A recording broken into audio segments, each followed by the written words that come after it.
By August 2023, we'll be in the middle of a recession. It's already here, you're just not feeling it yet. 72% of economists expect a U.S. recession by the middle of next year. With U.S. elections coming up in November, the government is trying really hard to make things seem like it's business as usual, while everyone with half a brain is already feeling the pain and anxiety. We had a pandemic, a war, the highest inflation rates in recent history, the fall of China's biggest real estate developer, and supply chain issues all around. The bill is due. Your mortgage or your grocery basket has almost doubled in the past 2 years, while your salary barely saw a 5% bump. Watch until the end of this video for your opportunity to get ready. Here are 15 investments that are recession-proof. Welcome to alux.com, the place where future billionaires come to get inspired. Number 1. Consumer staples. No matter what the economic climate is, there are some things that people will keep on buying. And when we say consumer staples, think of Procter & Gamble, Colgate-Palmolive, PepsiCo, Nestle, L'Oreal, Unilever, and anything else that you use day to day. Look at what you purchase out of necessity, not because you want to. No matter how bad the economy gets, you're still going to buy toilet paper. Find the companies that make those kinds of products and buy some stocks. Here's a snapshot of the consumer staples versus the S&P 500 in terms of returns after the 2008 crash. Number 2. Telecom. If there's one thing this generation has taught us, it's this. You can go without food for a few days and call it extended fasting, but don't you touch my internet. Telecom is growing at almost 10% year over year, and we're more dependent on it than ever. When the recession hits, many people in traditional roles will be left out of a job and will try to shift to other job prospects. Work from home is becoming the norm. In a recession, companies will be downsizing, cutting down on the number of offices they maintain because rents will be too expensive. So even more people will work from home, and as a result, the telecom sector will continue to grow. Number 3. Cheap fast food.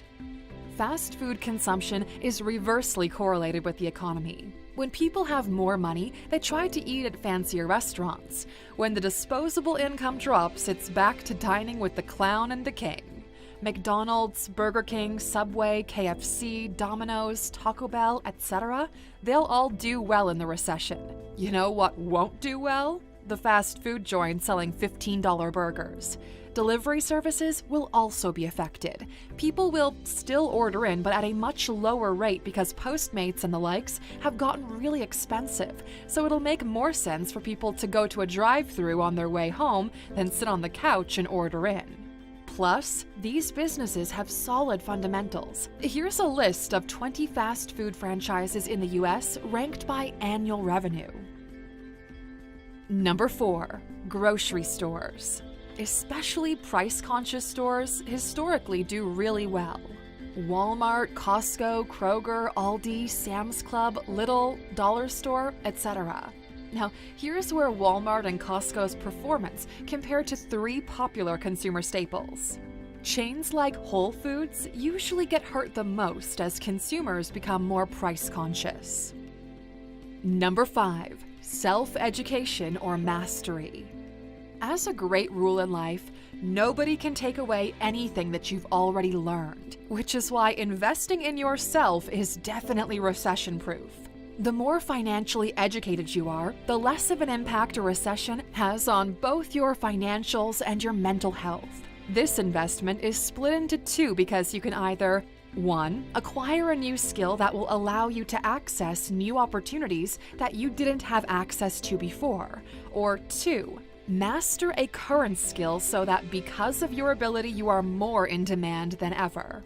This recession is quite different than previous ones because for the first time, remote work has been embraced to this extent. Outside of your current job, many individuals will behave as consultants or freelancers in respect to other projects. If you have a job and wish to upgrade your skill set so you no longer act as an employee but as a business, you'll be thrilled to hear this. So later this year, we'll be releasing a new course called Freelance Mastery, where we'll teach you everything you need to know from moving from employee to freelancer and acquiring clients from all over the world. Go to alux.com/freelance and sign up to the waiting list so you're notified when we launch. Our promise is this: if you don't earn the money you paid for the course from freelancing, we'll give you your money back, no questions asked. This is the course that some of you have been waiting for, and we can't wait for you to finally experience it. Number 6, gold and precious metals. Gold is a hedge against inflation and economic downturns. It's actually the favorite hedge of the unsophisticated investor. Silver is a close second, and you'll see more and more old money voices talking about diversifying into metals in the next few months. Why? Well, in order for countries to get out of recessions, governments need to stimulate the economy. Their favorite way of doing that is by throwing money at it, which increases the financial supply, and since gold is a fairly scarce asset, its value goes up. The problem with printing more money is they've been doing it already for the past few years, which leads to record numbers of inflation. If you're young, maybe look at some Bitcoin as an alternative play, as we see it as gold 2.0.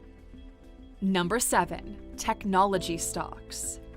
Tech stocks have taken a beating this year, with many worrying that tech companies are becoming too big.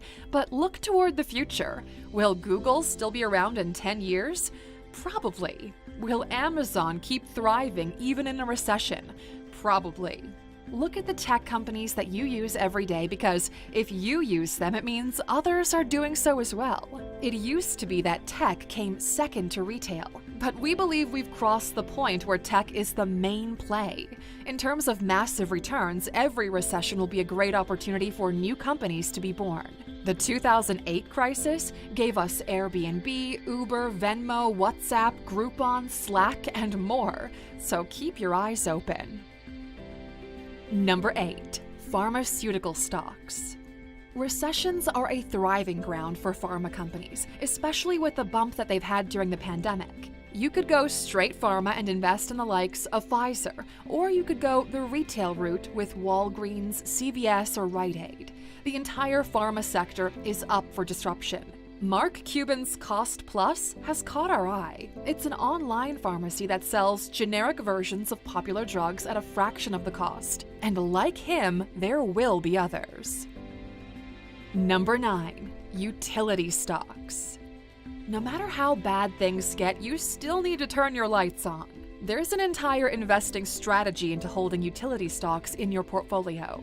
One of the best performing stocks in our portfolio is NextEra Energy, one of the largest electricity suppliers in Florida. Over the last 5 years, it's returned 21% per year, and over the past 10 years, the annualized return sits at 19.2%. Basically, you want to look at energy producers, energy distributors, energy service operators, natural gas suppliers, water and sewer utilities. Raw prices might fluctuate, but the demand is only growing. Number 10, blue chip art. This might come as a surprise to most of you, but art, especially good art, is one of the best ways to protect yourself during recessions. Blue chip art is scarce and has demand from people who aren't affected by recessions. It's actually the other way around, as rich people get even richer during recessions. The art market has been consistently outperforming the S&P 500, real estate, or gold for the past 25 years. And not only that, art is a good performer even in inflationary periods. Now you might be thinking, but Alux, what do I know about fine art, or how am I supposed to afford a Picasso or a Warhol? Well, that's where our friends at Masterworks come in. Masterworks is a platform that allows everyone to invest in high-end art.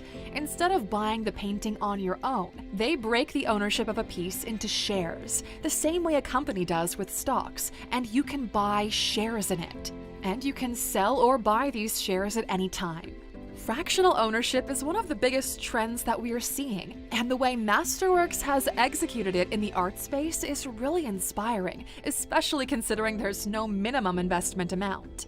And the platform has also allowed us to learn about the trends in the art space and see just how profitable the art market can be.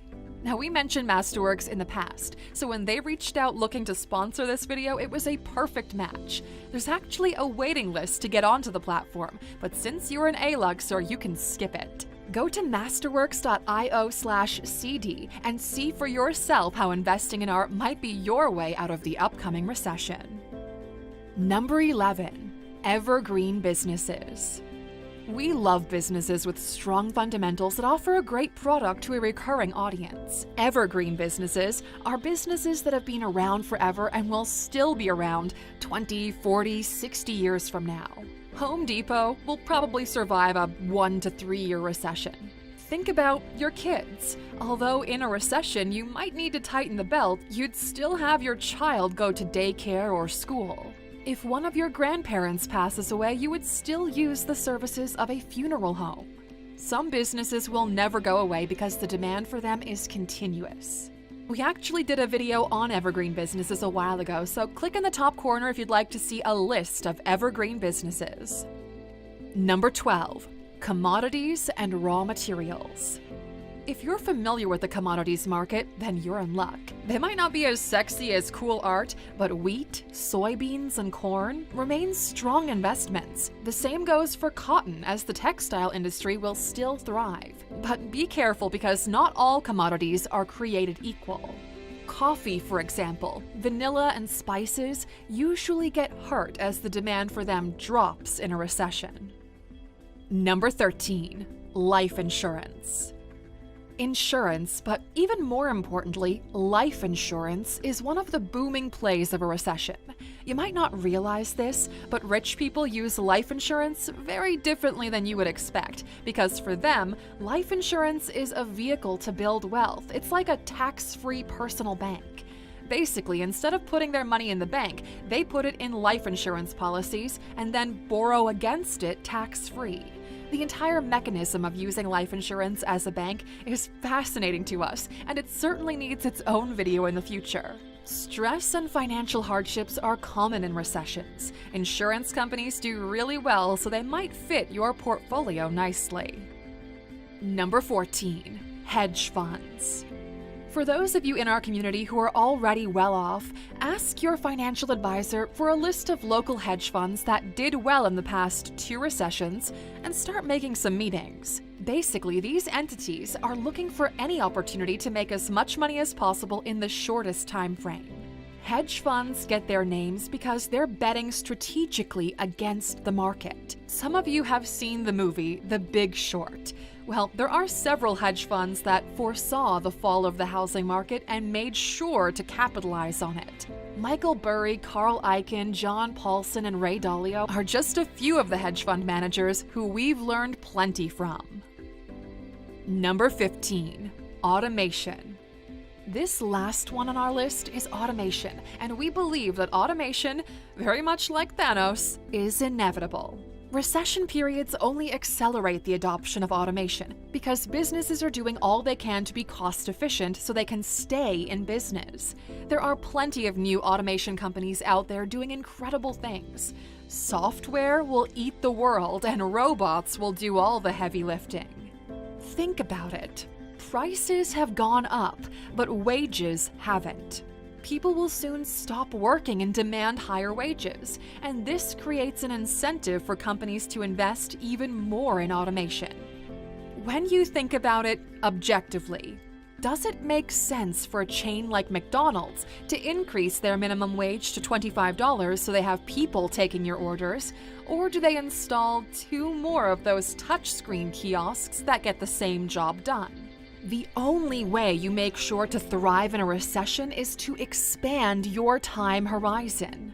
Recessions are cyclical. There's always a new one coming. They're a natural part of the economic cycle, which makes us ask you, how long do you think we'll be in a recession? Leave your answer in the comments, and as for those watching until the very end, yes, we do have a bonus.